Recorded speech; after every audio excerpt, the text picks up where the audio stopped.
আসসালামু আলাইকুম। আপনারা কেমন আছেন? আশা করি ভালো আছেন। আপনার সামনে আরেকটি নতুন ভিডিও নিয়ে হাজির হলাম। ভিডিওটা হল যে জামায়াতের কিভাবে ভোট জালিয়াতি করছে, ফলাফলগুলা দেখাচ্ছে। তবে আপনারা ভিডিওটা দেখেন, দেখলে বুঝতে পারবেন। স্থগিত রেখে এবং পুনঃগণনার মধ্য দিয়ে আমরা নতুনভাবে ফলাফল ঘোষণা করার জন্য আমরা আইনি পদক্ষেপ নেওয়ার জন্য আমরা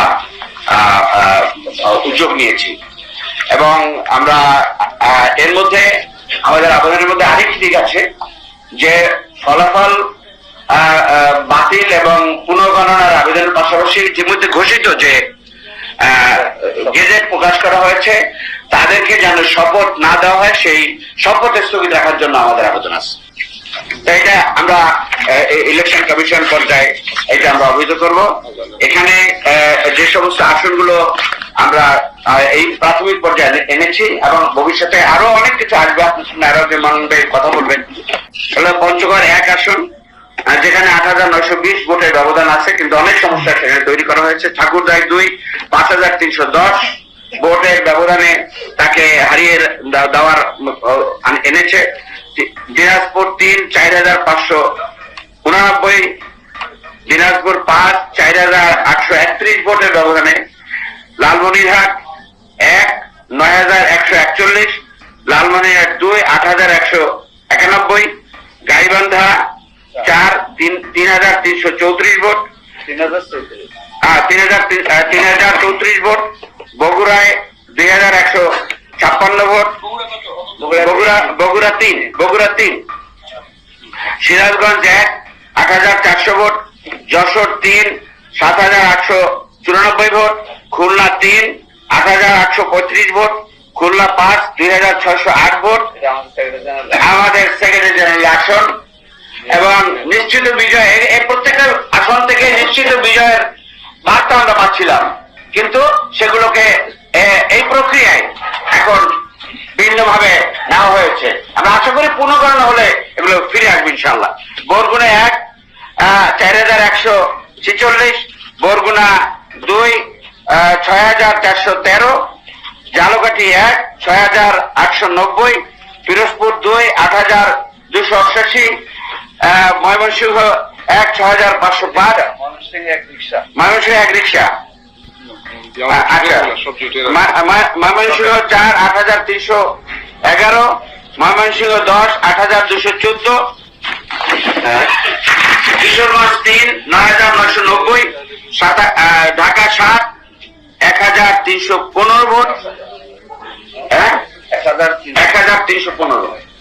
1,315 ভোট, ঢাকা 8 5,239 ভোট, ঢাকা 10 2,988 ভোট, ঢাকা 13 2,320 ভোট, ঢাকা 17 4,399 ভোট, ঢাকা 13 জনাব মামুন সাহেবের রিক্সা মার্কা, ঢাকা 17 4,399 খালিদ, আমাদের ডক্টর খালিদ হোসেন, গোপালগঞ্জ 2 7,009, ব্রাহ্মণবাড়িয়া 5 1,061, চাঁদপুর 4 5,877, চৌদ্দগ্রাম 17 1,026, কক্সবাজার 4 900, চট্টগ্রাম 14টা হচ্ছে সনের অভিশাপের ছেলে, সে 1,026 ভোটে, এবং মাঝখানে সেই তো প্রায় ঘোষণা হয়ে গেছিল, তারপরে দেখা মাজা করে 1,026 ভোট দেখাইয়া ওনাকে পরাজিত হচ্ছে। কক্সবাজার 4 929 ভোট। সম্মানিত সাংবাদিক বন্ধুরা, এইভাবে ভোটের ফলাফলকে ম্যানিপুলেট করে অন্যকে জিতিয়ে দেওয়া হয়েছে। আমরা আপনাদের মাধ্যমে জাতিকে জানাতে চাই যে এখানে পুনঃগণনা করলেই সত্য প্রকাশিত হবে এবং নিশ্চিত বিজয়ী যারা হয়ে যাদেরকে পরাজিত করা হয়েছে তারা বিজয়ী আসবে ইনশাআল্লাহ। আপনার 97 নম্বর গ্যান্ডারিয়া উচ্চ বিদ্যালয় একটা কেন্দ্রের ফলাফল। এখানে আপনারা দেখছেন যে এটা প্রিন্ট কপি করা, প্রিন্ট লেখা থাকার কথা ছিল 179 ঢাকা 6, সবগুলোতে প্রিন্ট লেখা আছে, কিন্তু এগুলো হাতে লেখা আছে। এটা মানে এটা আপনাদেরকে দিয়ে দিব। এরপরে একটা জায়গা আছে সেখানে কোনো প্রকার মানে সাইন নাই, পোলিং এজেন্টের সাইন নাই। আরেকটা জায়গা আছে সেখানে এই যে দেখেন একবারে কার্বন কপি করে দেওয়া হয়েছে, কার্বন কপি করে দেওয়া হয়েছে। এরপরে এখানেও এই যে হাতে লেখা আছে উপরে, অর্থাৎ এই পেপারটাই অবৈধ। এরপরে এখানে দেখেন এনআইডি এবং পোলিং এজেন্ট কে কার পক্ষে তাদের কোনো নাম নাই। এবং এখানে 3 জন, এটা হচ্ছে নারিন্দা সরকারি উচ্চ বিদ্যালয়, এখানে 3 জন পোলিং এজেন্টের নাম লেখা আছে, সেবা, রামদাস এবং বিকাশ দাস। এই নামের কোন পোলিং এজেন্ট আমার ছিল না, কিন্তু এই নাম দিয়ে তারা এখানে একই ধরনের সাইন করে একই হাতে এটা করেছে, এটার প্রমাণ এটা এখানে দেখা যাচ্ছে। আমি মূল কপি দেখে পড়ছি। এরপরে এখানে দেখেন এখানে কোনো পোলিং এজেন্টের নাম নাই, একজনের।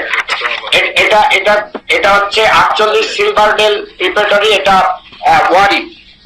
এরপরে এখানে এখানে কোন প্রকার পোলিং এজেন্টের নাম নাই, একটা রেজাল্ট দিয়ে দেওয়া হয়েছে, সিগনেচার নাই। এখানে একজনের দেওয়া হয়েছে, এখানেও কোনো নাম নাই। এইভাবে করে আমাদের ফলাফলকে জালিয়াতি করে দেওয়া হয়েছে। আমরা আবেদন করেছিলাম নির্বাচনের দিন রাত্রে 12টা 58 মিনিটে আমরা ফলাফল স্থগিত চেয়েছিলাম, কিন্তু সেটা কোনো প্রকার আমলে না নিয়ে গেজেট প্রকাশ করে দেওয়া হয়েছে। এর আগে আমরা বলেছিলাম ঢাকা 6-এর সবগুলো থানা নির্বাচনী অফিস ইঞ্জিনিয়ার ইশাক সাহেবের বিল্ডিং দিগন্ত টাওয়ারে আছে, সেখান থেকে যদি সরানো না হয় এবং কর্মকর্তাদের বদলি না করা হয় সুষ্ঠু নির্বাচন সম্ভব না। আমরা জানুয়ারির 14 তারিখে অ্যাপ্লিকেশন দিয়েছিলাম, কিন্তু এই ব্যাপারে কোনো প্রকার ব্যবস্থা তারা নেই না। আমরা বারবার দ্বারস্থও ফেল করেছি। এছাড়াও অনেকগুলো ভোট জালিয়াতির অ্যাপ্লিকেশন আমরা দিয়েছি, তারা ব্যবস্থা নেই নাই। এইভাবে একজনকে। যদি ভিডিওটা ভালো লাগে লাইক, শেয়ার, কমেন্ট করে জানাবেন। আর এরকম নতুন কোনো ভিডিও পেতে চ্যানেলটা সাবস্ক্রাইব করবেন।